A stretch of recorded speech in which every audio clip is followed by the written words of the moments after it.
JHS-nya. Oke, saya lanjutkan. Jadi fisioterapi kedaruratan dan disaster ini merupakan mata kuliah untuk teman-teman di semester 7 ini dan merupakan mata kuliah dengan 2 SKS seperti itu. Nah, untuk dosen pengampunya teman-teman ada saya, Pak Azam dan Pak Aris. Kebetulan di sini saya sebagai dosen koordinatornya, begitu ya. Jadi nanti akan ada materi yang akan saya bawakan, Pak Azam bawakan atau Pak Aris bawakan.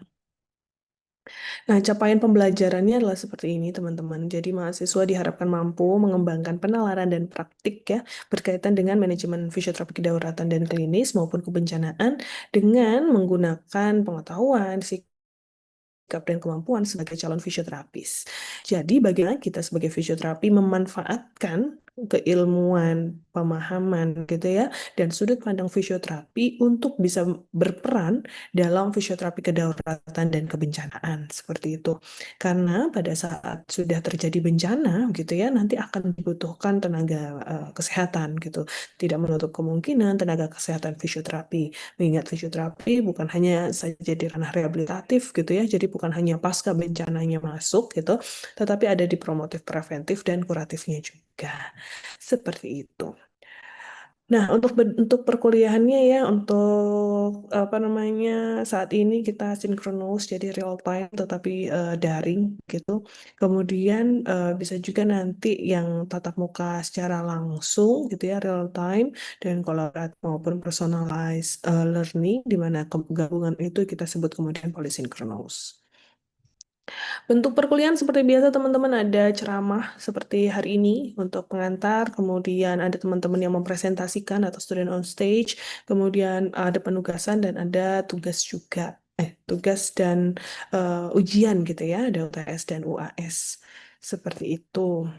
Nah, kemudian indikator penilaiannya adalah sebagai berikut. Jadi, ya bagaimana teman-teman bersikap, keaktifan gitu ya, dan seterusnya. Poinnya saya ambil adalah di observasi. Observasi itu kehadiran dan juga keaktifan, UTS, UAS masing-masing 20% dan juga penugasan. Jadi, penugasan dan observasi ini 30%, 30%. Ini mohon maaf belum saya ubah ya. Jadi sekarang itu sistemnya bukan presensi, tapi bahasanya adalah observasi, di mana observasi itu gabungan antara kehadiran dan keaktifan gitu teman-teman. Jadi di sini untuk observasi 30, tugasnya 30, nah UTS UAS-nya 20-20, seperti itu. Kemudian ini untuk materinya nanti juga saya akan kirimkan ke apa namanya ke PJMK-nya juga ya terkait dengan silabus kita. Jadi materi ini adalah materi yang akan pembagian yang akan kami bawakan begitu.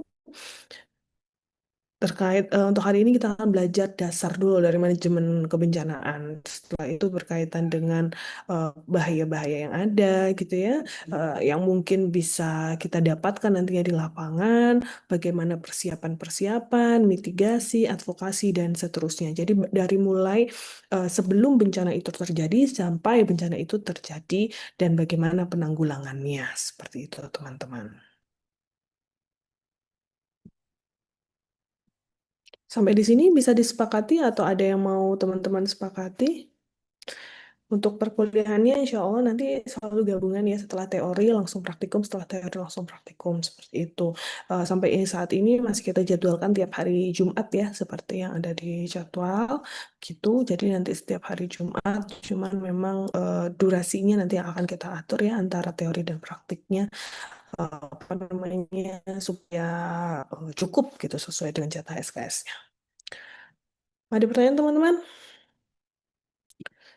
Insya Allah nggak ada ya.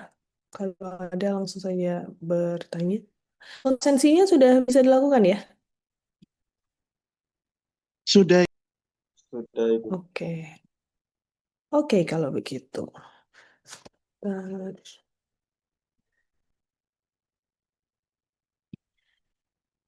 Selanjutnya adalah materi kita pertama hari ini. Jadi ini merupakan sebuah pengantar ya.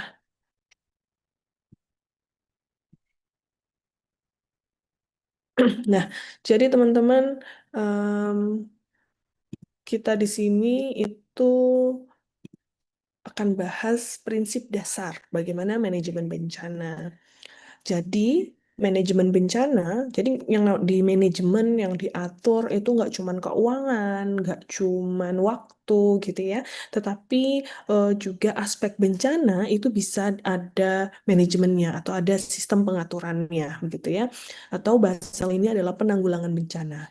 Jadi manajemen bencana atau penanggulangan bencana ini merupakan upaya atau kegiatan yang dilaksanakan untuk dia untuk apa? Mencegah ya. Jadi sebelum terjadi mitigasi atau pengurangan resiko, kemudian bentuk kesiapsiagaan untuk menghadapi bencana, kemudian tanggap darurat ketika saat bencana terjadi langsung ada terjadi tanggap darurat begitu, dan juga pemulihan, sehingga kita bisa klasifikasikan manajemen bencana itu menjadi tiga waktu ya: sebelum, pada saat, dan setelah bencana seperti itu.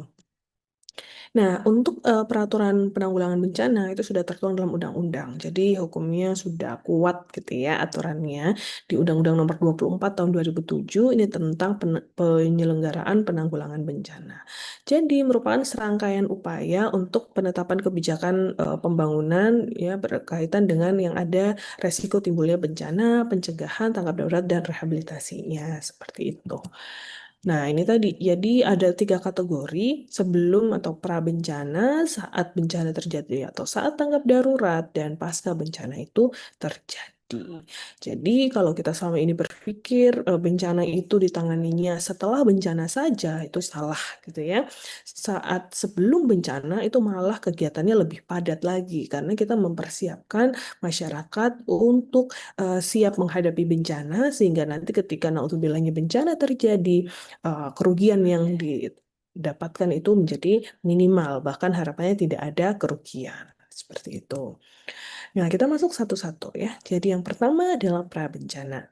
Pada saat prabencana ini adalah situasi yang memang tidak ada bencananya gitu ya. Bencananya belum terjadi, atau bisa jadi dalam situasi yang ada potensi terjadinya bencana, teman-teman.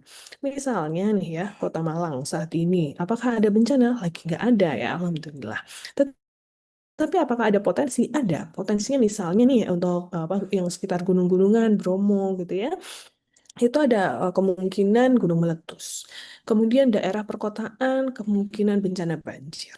Daerah selatan, Malang Selatan kemungkinan tsunami gitu. Itu bisa terjadi karena di wilayah samudra gitu ya.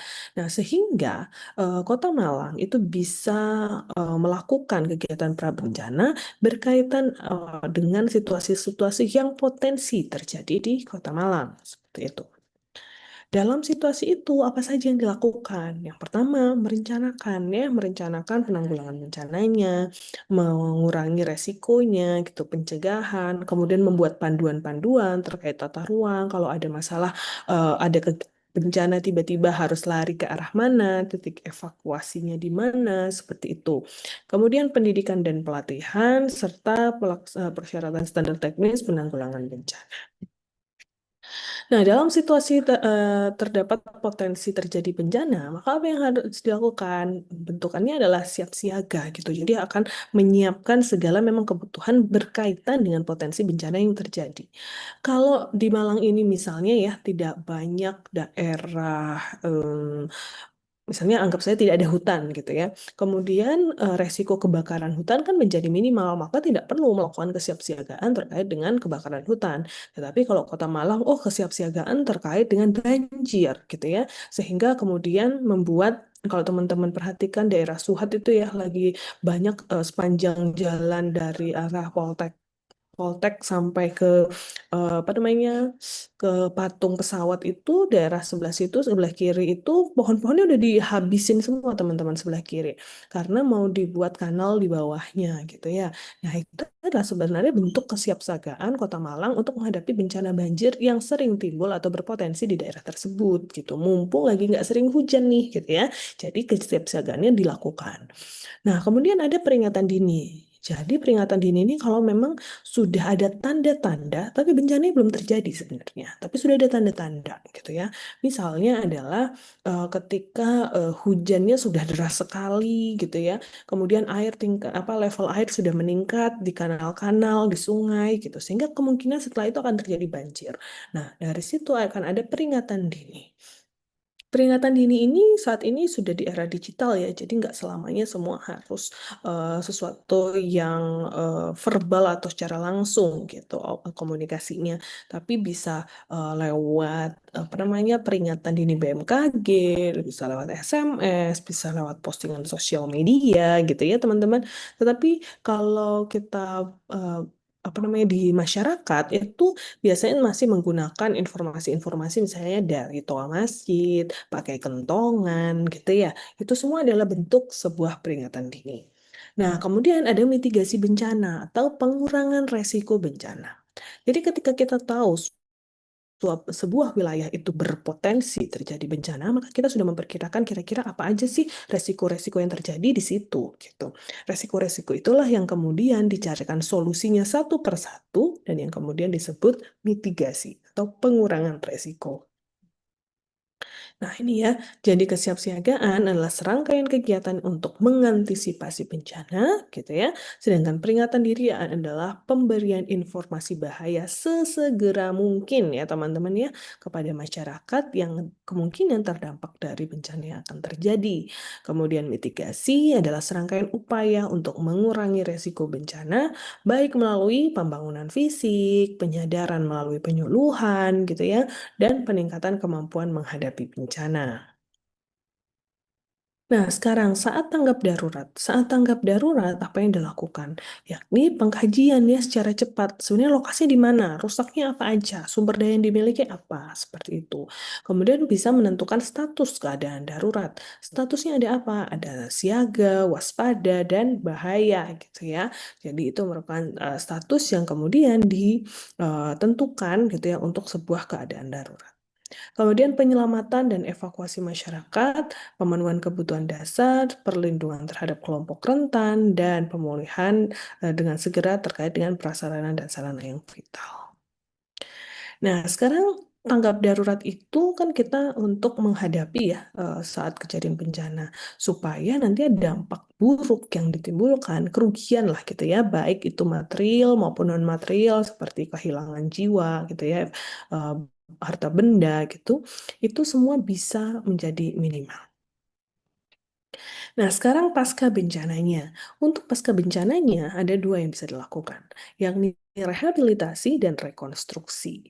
Nah, teman-teman, untuk rehabilitasi ini gitu ya, dan rekonstruksi adalah sesuatu yang saling berkelanjutan gitu ya, dan fungsinya untuk apa? Untuk akhirnya bisa balik ke normal lagi gitu ya.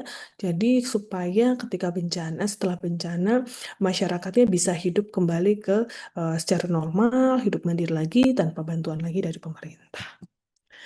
Jadi apa itu rehabilitasi? Untuk rehabilitasi adalah perbaikan dan pemulihan semua aspek gitu ya terkait dengan pelayanan publik untuk menormalisasi atau berjalannya secara wajar kehidupan di wilayah masyarakat tersebut. Ini sesuai Undang-Undang Nomor 24 Tahun 2007 juga gitu ya. Nah, kemudian apa saja yang bisa direhabilitasi? Jadi kalau rehabilitasi itu pengembalian fungsi gitu ya. Yang awalnya itu dia sudah ada, sudah berfungsi gitu ya, tetapi fungsinya tidak bisa dimaksimalkan. Misalnya nih teman-teman ya, pada suatu bencana banjir gitu ya, terjadi banjir di daerah yang rendah. Karena semua orang dievakuasi ke daerah tinggi. Akhirnya sekolah-sekolah, masjid gitu ya, kemudian balai RW, RT itu dimanfaatkan sebagai apa shelter gitu ya atau tempat evakuasi gitu. Tempat penampungan masyarakat yang dievakuasi. Nah, ketika bencana sudah selesai gitu ya, maka rehabilitasi itu adalah mengembalikan fungsi yang awalnya dulu sekolah ya supaya bisa dipakai sekolah lagi, yang awalnya masjid supaya bisa dipakai sebagai tempat sekolah, tempat belajar lagi gitu. Eh, Balai RT RW supaya bisa ditempatkan menjadi tempat berkegiatan RT RW lagi seperti itu. Itu adalah rehabilitasi. Jadi pengembalian fungsi baik itu sarana prasarana gitu ya. Kemudian pemulihan sosial ekonomi, keamanan, pemulihan fungsi pemerintah, dan pelayanan publik. Jadi ketika fungsinya itu dikembalikan, itulah yang kemudian disebut rehabilitasi. Sedangkan untuk rekonstruksi, sesuai namanya ya, re itu kembali, konstruksi itu membangun gitu. Jadi rekonstruksi adalah pembangunan kembali. Maka ini sebenarnya juga untuk mengembalikan apa namanya kehidupan gitu ya, masyarakat kepada yang seharusnya, maka apa-apa yang rusak itu dibangun kembali gitu ya. Jadi kalau rehabilitasi fungsinya saja yang dikembalikan gitu ya, tetapi kalau rekonstruksi yang sudah hancur, sudah rusak itu dibangun kembali. Seperti itu teman-teman. Jadi ya sama ya, terkait yang apa saja bisa dibangun ya semua hal yang bisa direhabilitasi itu juga bisa direkonstruksi seperti itu. Untuk sarana prasarana gitu ya, kemudian rancang bangun, lembaga, gitu ya. Bahkan misalnya seperti pasar, kalau awalnya pasarnya udah rusak, nggak ada tempat lagi untuk pasar, dibangun kembali pasar di wilayah tersebut, gitu ya. Itulah rekonstruksi. Nah, ini siklus bencana, dan inilah yang harus dihafal di luar kepala untuk mata kuliah ini, gitu ya teman-teman. Poinnya itu di sini. Jadi bahwa manajemen bencana itu akan mengikuti siklusnya, gitu ya. Ketika belum terjadi bencana atau pra bencana, apa yang dilakukan? Maka pencegahan, pengurangan resiko atau mitigasi dan kesiapsiagaan. Bencananya terjadi, gitu ya. Maka setelah itu yang dilakukan saat bencana adalah tanggap darurat. Kemudian untuk pasca bencananya adalah proses pemulihan rehabilitasi dan rekonstruksi. Setelah itu dilakukan lagi teman-teman pencegahan, mitigasi, kesiapsiagaan dan seterusnya.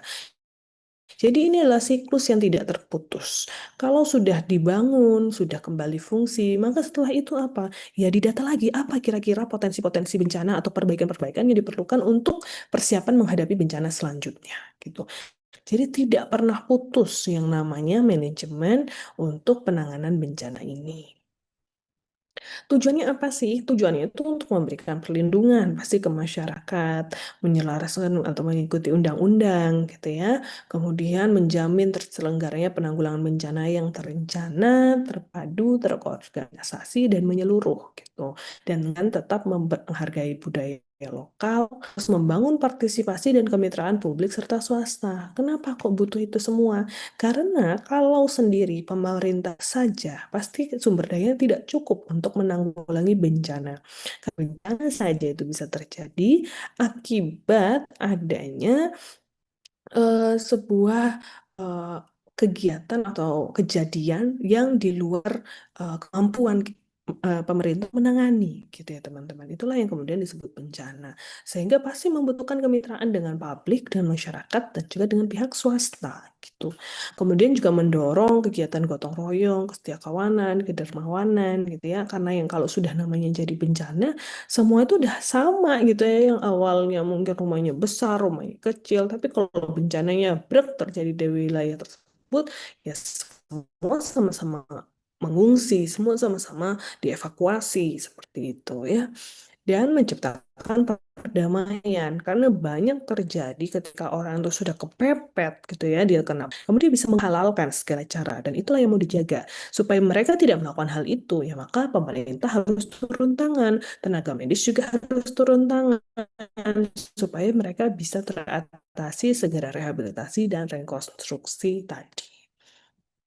Sampai di sini teman-teman untuk pengantar materi pertamanya, ada yang mau ditanyakan?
Tidak ada yang bertanya teman-teman?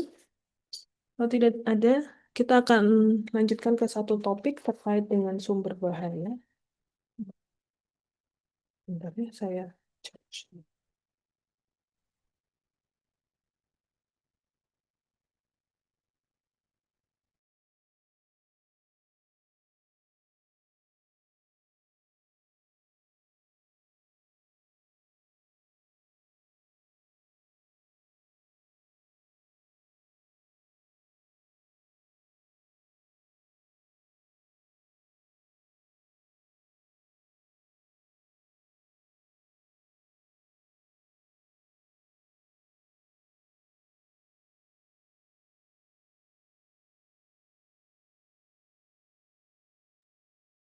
Oke,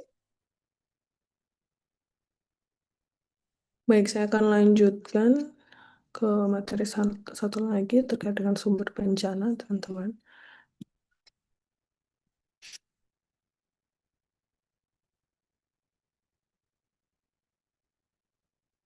Oke, jadi ini merupakan berkaitan dengan kita mau mempersiapkan gitu ya untuk manajemen bencana, kita harus bisa menilai resiko-resiko yang ada terkait dengan bencana tersebut.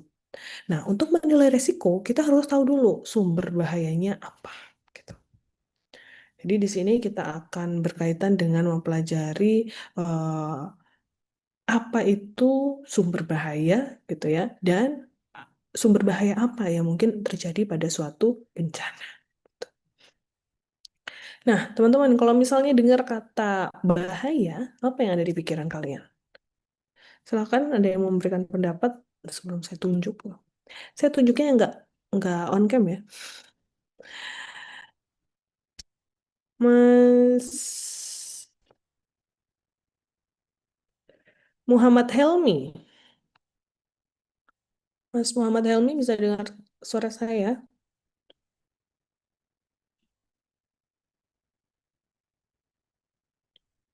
Mas Muhammad Helmi nggak ada. Mas Danang Wasis,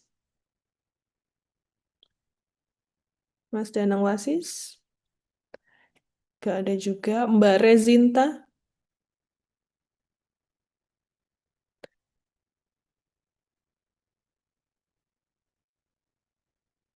nggak ada juga.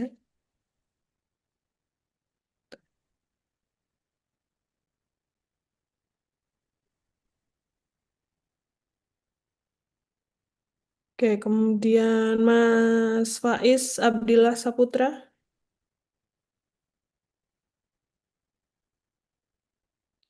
nggak ada juga. Mbak Angelina, Hadir Ibu. nah Mbak Angelina, kalau misalnya dengar kata bahaya, kira-kira apa yang kamu pikirkan? Menurut saya dari kata bahaya itu kayak yang bisa menimbulkan kerugian maupun Mhm. kecelakaan. Oke, jadi sesuatu yang menimbulkan kerugian gitu ya. Jadi biasanya kita akan hindari gitu ya Mbak Angelina ya. Ya, Nah, Ibu.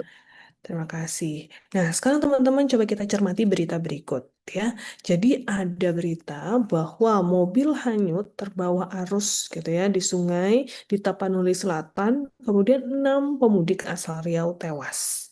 Kemudian ada juga di kebakaran hutan di Hawaii menewaskan 89 orang dan kerugiannya mencapai miliaran dolar. Ada lagi nih, Tenggak Miras ya. Jadi sambil buat konten katanya di Tiang Sutet, lelaki Garut kesetrum, teman-teman. Kemudian ada juga puluhan pelajar di Bangka Belitung terlibat tawuran ya dan 2 orang luka kena bacok. Nah, kira-kira setelah baca 4 headline berita ini, apa yang kira-kira teman-teman bisa ambil berkaitan dengan bahaya itu sendiri? Kira-kira ada perspektif apa gitu ya setelah membaca 4 headline ini? Ingin menjawab Ibu, Silahkan, Mas Dava. eh, bahaya itu mengancam jiwa. Oke, mengancam jiwa. Ada lagi yang teman-teman yang lain? Menimbulkan kerugian Ibu. Izin menjawab, Ibu. Yang siapa? Sebut NIM ya, biar saya bisa Saya catat. Ibu Alfidet Nufadilah 080. Alfirda, silahkan. Menimbulkan kerugian. Oke, kerugian. Bisa lebih spesifik kerugiannya apa? Kerugian untuk orang lain juga diri sendiri. Oke, ada lagi yang lain?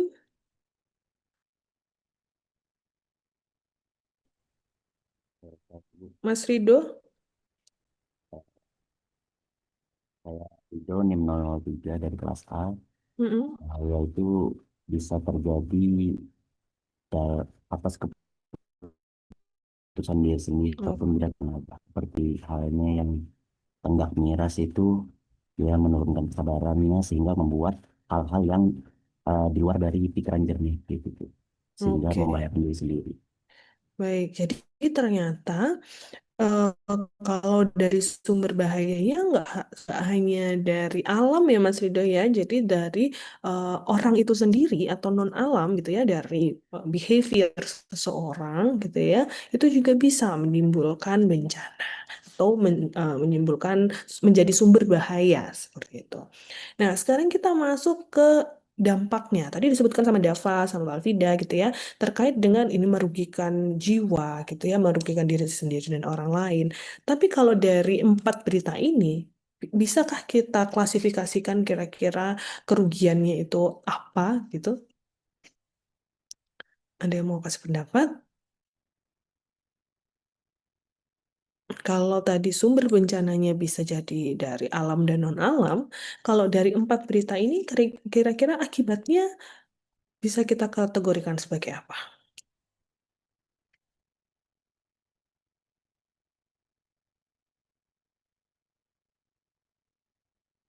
Saya coba tunjuk kalau tidak ada yang masih off cam ya, Mas Hendra.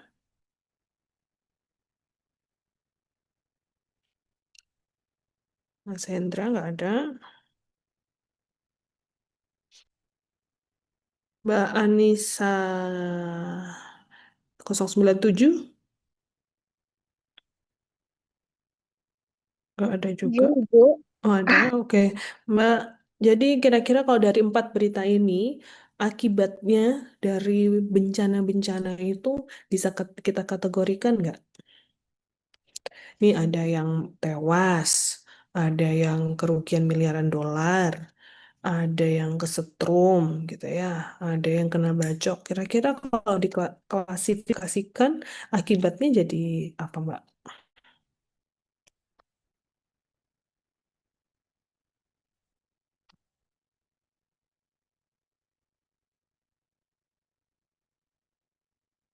Mbak Nisa?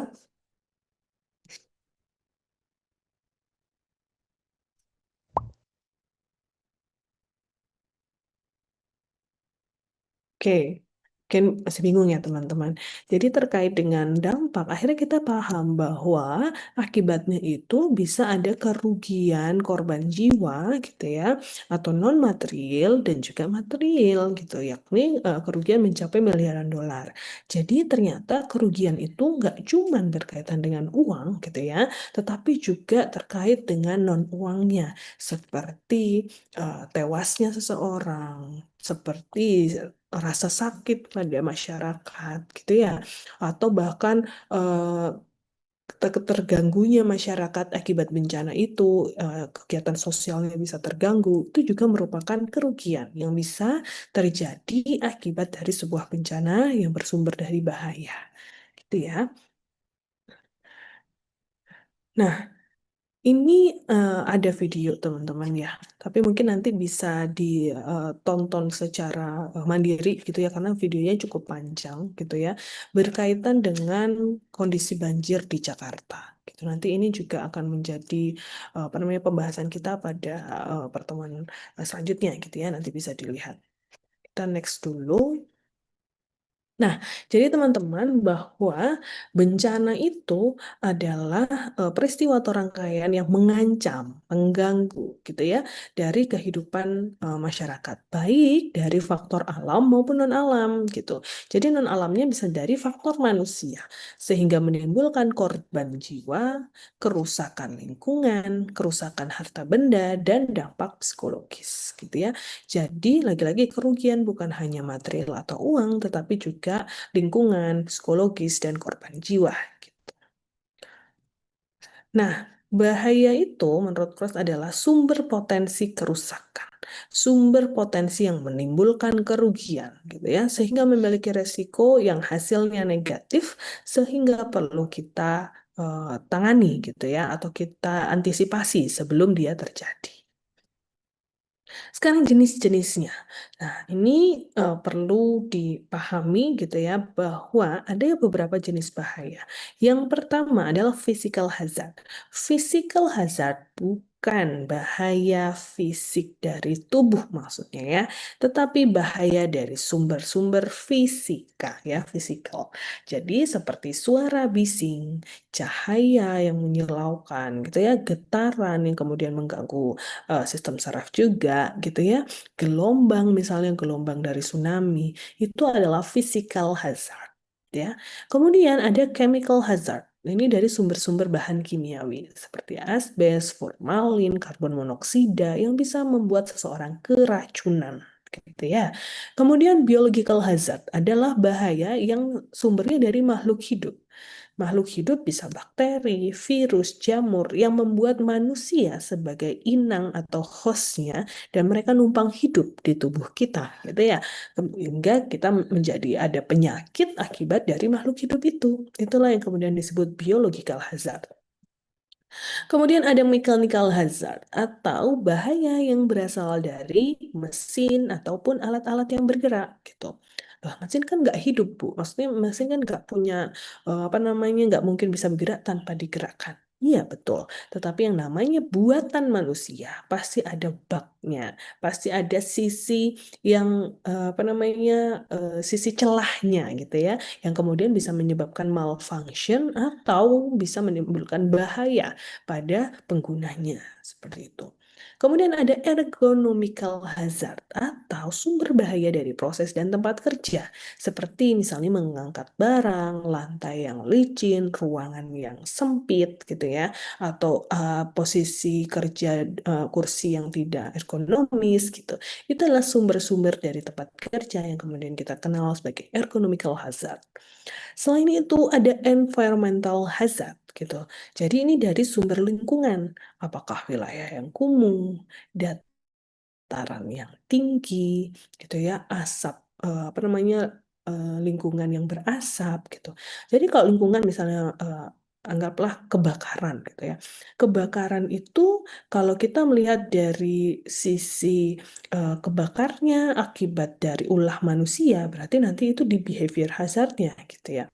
Tetapi kalau kita lihat kemudian dia di sana banyak apa namanya eh, barang-barang yang mudah terbakar gitu ya, kita bisa jadikan itu environmental hazard.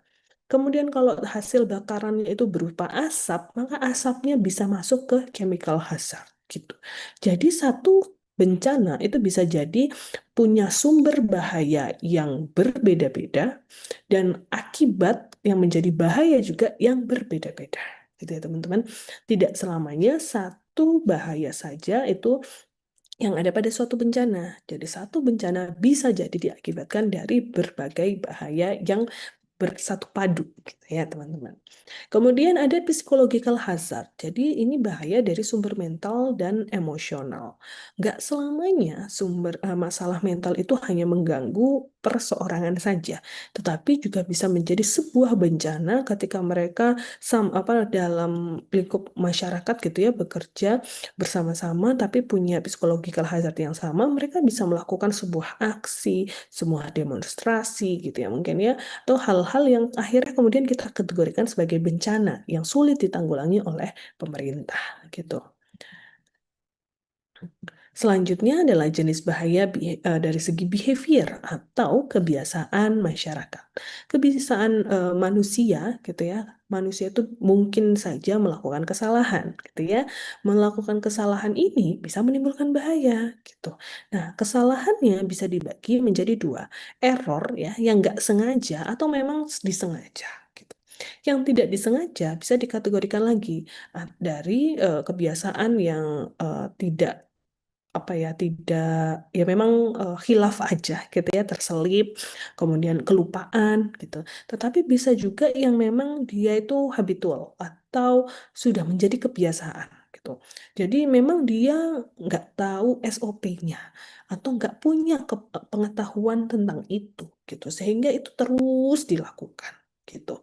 Nah, ada juga yang memang dia dari awal kesalahan kebiasaannya itu memang sengaja dilakukan gitu ya, sebuah bentuk pemberontakan gitu, atau dia memang sengaja ingin menimbulkan bahaya itu gitu ya, atau perilaku yang disadari dilakukan, baik itu dia lakukan secara rutin, situasional, atau pada waktu-waktu tertentu.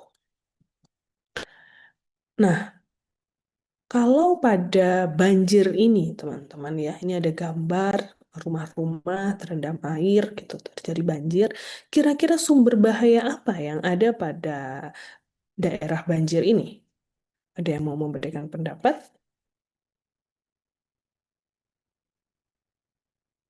Bahaya apa yang mungkin terjadi dari bencana banjir?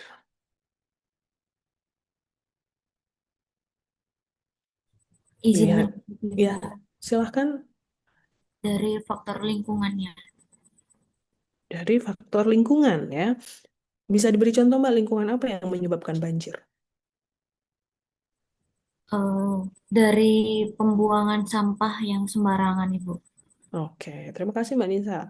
Jadi dari environmental hazard gitu ya, untuk dari sumbernya bisa jadi dari pembuangan sampah gitu ya, kemudian menutup selokan. Nah, terjadilah bencana banjir. Ada yang lain teman-teman selain environmental hazard?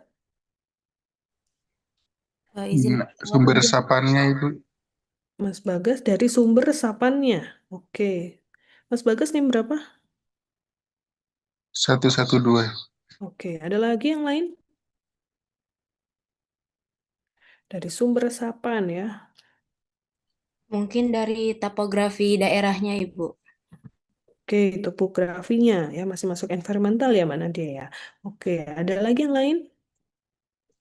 Izin menjawab Ibu, kalau Mm-mm. misalnya dari segi penyakit, Oke, jadi itu setelah terjadi gitu ya, akibat banjirnya bisa terjadi penyakit. Nah, penyakitnya itu diakibatkan dari sumber bahaya apa, Mbak?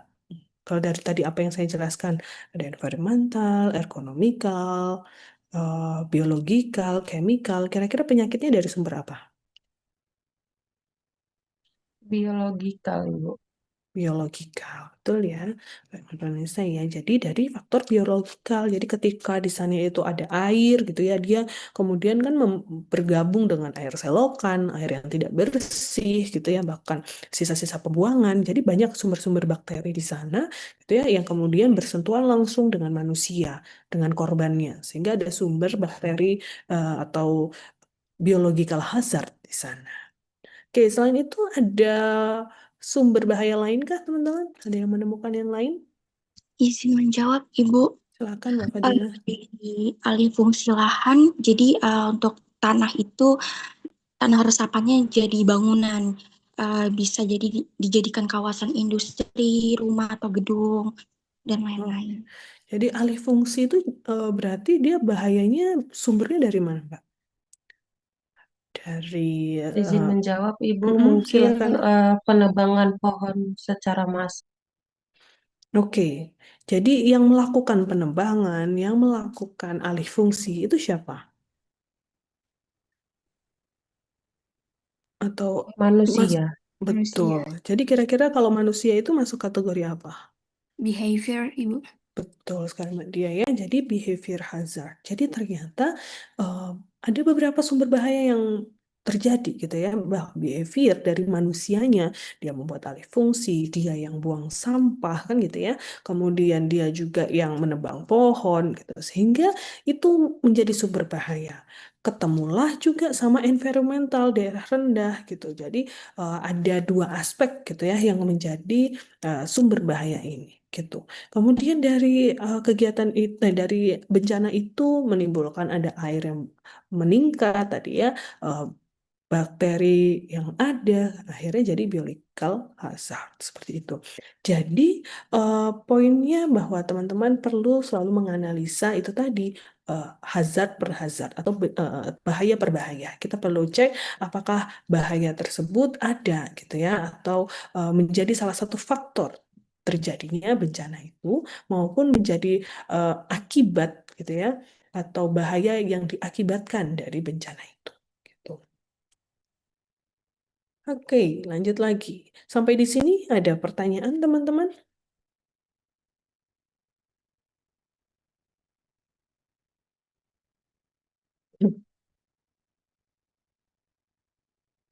Tidak ada pertanyaan.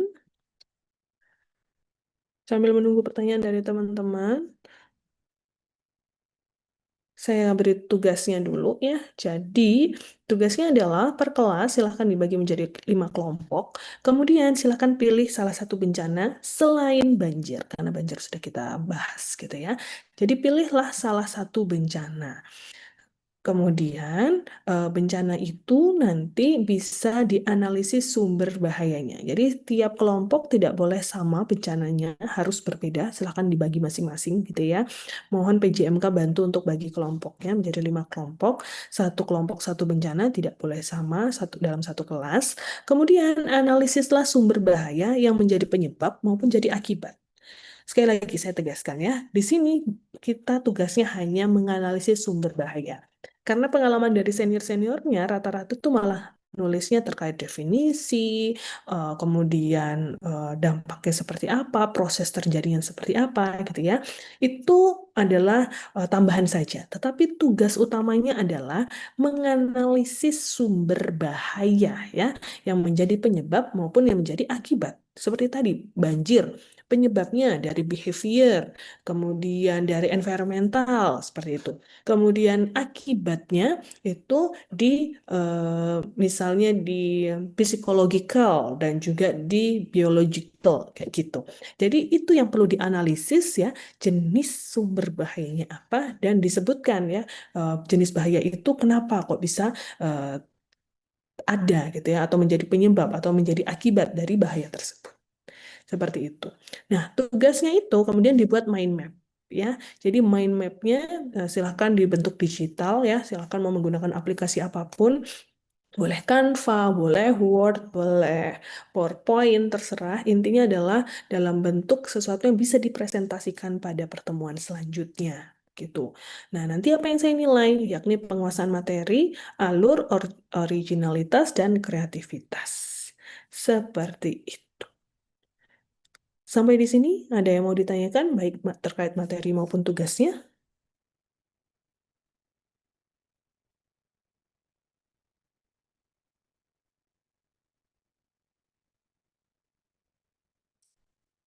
Sudah jelas ya, ada pembagian kelompok akan dibantu PJMK. Kemudian nanti tugasnya dikumpulkan lewat Google Drive gitu ya. Jadi tiap kelompok silakan, setiap kelas silahkan membuat Google Drive dan di dalam Google Drive tersebut nanti teman-teman bisa mengupload tugasnya masing-masing untuk dipresentasikan di minggu depan. Seperti itu. Tidak ada pertanyaan teman-teman?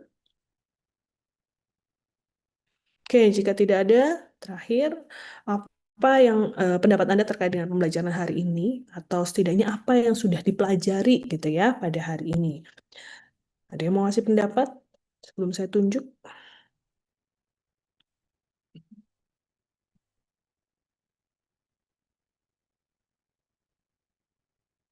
Mbak Diva Aprilia, Iya, Ibu. apa yang udah dipelajari hari ini, Mbak? Pelajari tentang bahaya. Bahaya itu kan nggak hanya cuma merugikan material, terus kayak manusia juga. Terus tadi mempelajari tentang berbagai jenis pembagian-pembagian dari jenis bencana alam dan sebagainya, Ibu. Oke, terima kasih Mbak Diva. Selanjutnya Mbak Femilia. Mbak Femilia, Ya, hadir Bu. kira, Eh, kira-kira apa yang udah dipelajari hari ini Mbak Femilia?